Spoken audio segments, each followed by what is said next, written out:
vou começar aqui no versículo 15. E disse-lhes: quando desejei comer convosco essa Páscoa, antes de padecer.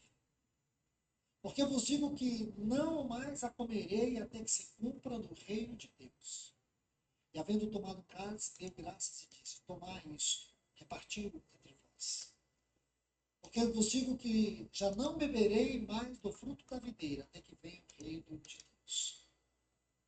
Tomando o pão, deu graças e partiu, e disse: isto é o meu corpo, que é dado por vós. Fazer isto em memória de mim. De igual maneira, depois de haver ceado, tomou o cálice, dizendo: este cálice é o novo pacto do meu sangue, que por vós se derrama. Então nós vemos aqui o nosso Senhor instituindo esta mesa. Quando nós lemos aqui em Atos dos Apóstolos, capítulo 2, versículo 42, nós vemos assim: e perseverava. A igreja primitiva perseverou nesta mesa. E nós sabemos que eles partiam o pão todos os domingos. Eles partiam. Tá vendo? A igreja primitiva partia o pão todos os domingos. Partir o pão é participar de Cristo, é comer Cristo, é ter a vida em Cristo. E daqui a pouco ele vai falar e beber, é comer e beber, é a vida em Cristo, é simbólico. Agora você não vai pegar o corpo de Cristo, nem dá para pegar, porque já virou pó há muito tempo. Mas ele está lá no céu com o corpo glorificado. Que quem crê nele sabe que vai ter um dia o corpo glorificado. Eu não vejo a hora de chegar a isso. Mas eu tenho que acabar minha carreira espiritual aqui para estar apto, segundo Cristo, segundo Deus, quando Cristo vier, a arrebatar a sua igreja, sua noiva, o seu corpo, espiritualmente falando, para os céus. Como eu creio nisso, você acha que eu vou estar preocupado? Não. Eu tenho que obedecer a Deus. Essa é a minha preocupação. E deve ser dito qualquer um que nasceu de novo. E esse é o amadurecimento, que eu também não tinha a consciência que eu tenho hoje. Essa história da mesa do Senhor que a gente está fazendo domingo, pode ver aí pelos vídeos, faz uns 2 meses que eu não tinha consciência da importância da mesa do Senhor. E hoje, agora de manhã, lá em Goiânia, eles estão fazendo a mesa do Senhor, lá fisicamente. Então hoje à tarde eu já estudo, você também pode estudar, vendo a mesa do Senhor deles, de hoje. Né? E a gente depois posta nessa playlist que é a mesa do Senhor. Né? Ok? Eles se reuniam para partir, irmãos e irmãs. Talvez isso seja novo para você, mas acostume-se. Todas as reuniões de domingo é a reunião da mesa do Senhor. Toda reunião de domingo é a reunião da mesa do Senhor, desde a igreja primitiva. É lógico que ela pode ser cada um por um dia da semana, mas originalmente era um domingo de manhã. Esta reunião que nós estamos aqui diante deste grande que nos deu esta mesa e que nos convida a Tá comer. vendo? Anfitrião. É espiritual. O Jesus Cristo não está sentado na cadeira lá, a casa não é de Jesus Cristo do ponto de vista material. Na verdade, todo o universo de Cristo. Mas enfim, não está fisicamente lá. Mas ele é anfitrião, porque é espiritual. Então ele está recebendo essa assembleia.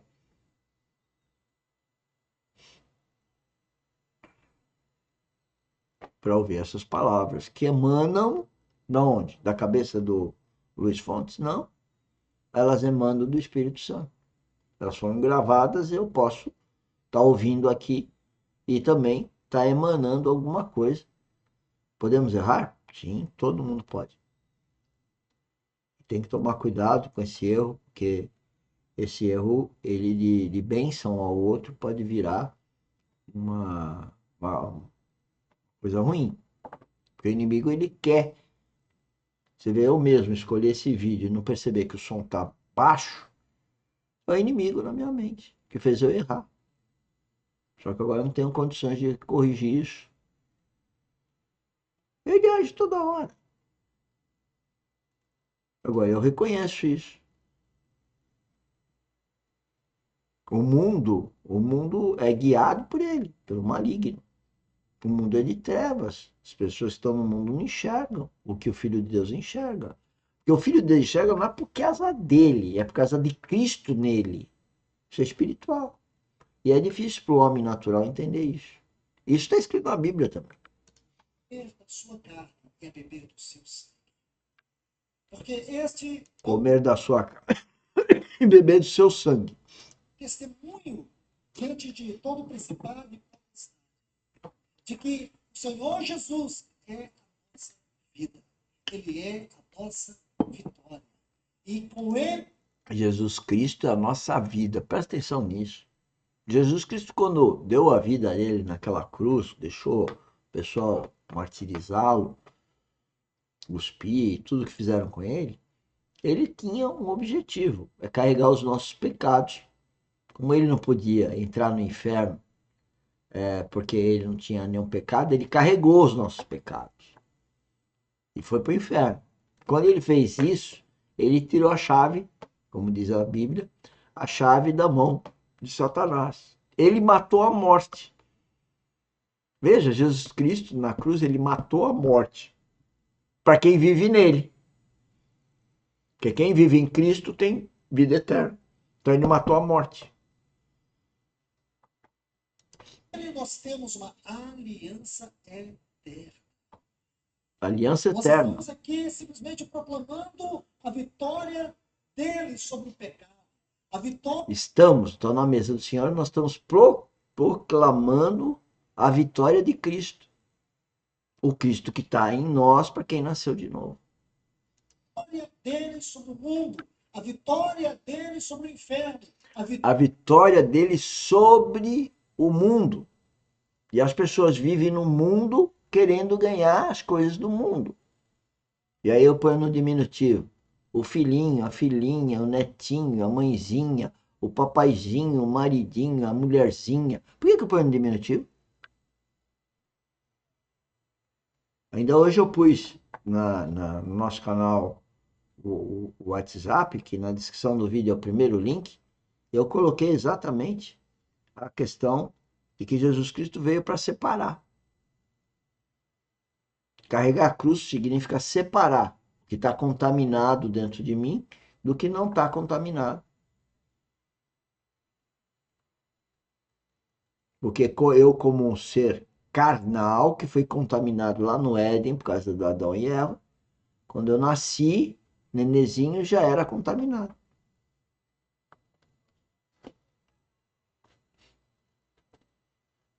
Quando eu nasci de novo, por causa da morte do meu pai, eu nasci de novo, porque eu fui procurar em Deus a tristeza de não ter meu pai, aí eu nasci de novo, mas eu era um nenê. Hoje eu digo que eu tenho 15 anos de idade, para que isso é figurativo, mas para dizer que eu sou um jovem aprendiz na maturidade espiritual. E por isso que eu trago os preletores aqui, porque eles não, eles já têm muito mais experiência do que eu, apesar de serem mais novos do que eu fisicamente. Vitória dele sobre a morte, e ele é a nossa vitória. Então, quando eu e você podemos comer esse pão, quando eu e você podemos beber esse cálice, nós estamos anunciando a morte do Senhor. Mas em que sentido nós estamos anunciando essa morte? Será que estamos proclamando a morte pela morte? Não. Nós estamos proclamando tudo que essa morte representa. Tudo que essa morte tem a nos dizer. Aí em Hebreus capítulo 2, você vai ver algo sobre essa morte. Você vai ver que através dessa morte, ele venceu o diabo. Você vai ver em Colossenses 2,15, que através da sua morte, ele expôs Satanás publicamente ao desprezo, e dele triunfou na cruz do Calvário. Então nós estamos aqui, irmãos. Não é possível, mas não é possível que um cristão que seja salvo